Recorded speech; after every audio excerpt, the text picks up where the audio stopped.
Enough of you having NURT people taking odd materials around. I mean, it's disgraceful.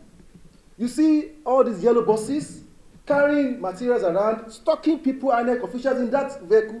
Honestly, that's not good for us. Let us look at this and get those guys who are really into logistics and give them this job. Let it be on open bidding.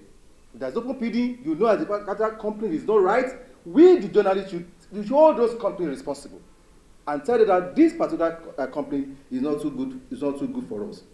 One area I also need to let us look at. I know the problem we have in Zamfara. I know the INEC was on the edge of even how to print ballot papers. Is APC going to be on the ballot or it's not going to be on ballot?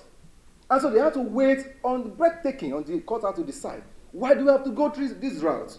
We have the opinion, the media have the opinion that let us lay everything bare for us to know.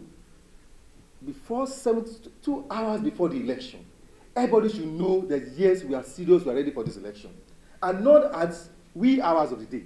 Then everybody just feel like what is going to happen. Is it true? Election will hold or not? I don't think that's not really too good for us.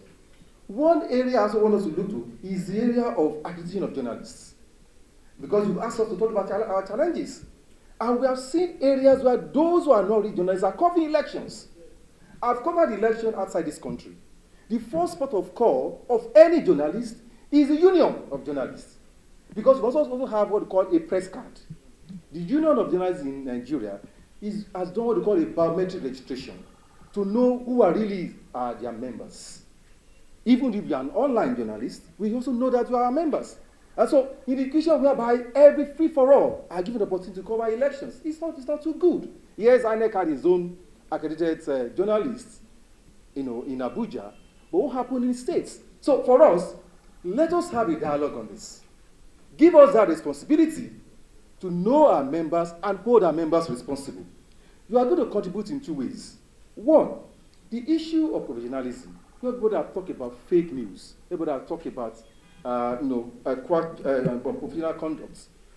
If we take care of some of these things, then we can discipline our members. And INEC will have helped us in terms of also knowing who are going to cover your elections. The last one, which is extremely important, is this issue of electoral offenders. Why is it so impossible for us to get all these electoral offenders, let them face the music? And when you do this thing, it's in piecemeal. 24 people are arrested, and so and so. And at the end of the day, what happens?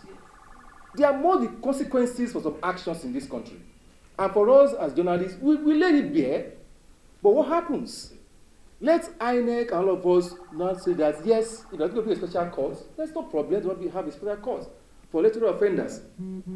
The day a politician is shamed for the act of intransigencies, that's the day I think we are going to get it right in this country. I thank you all for this opportunity and look forward to discussion. Thank you.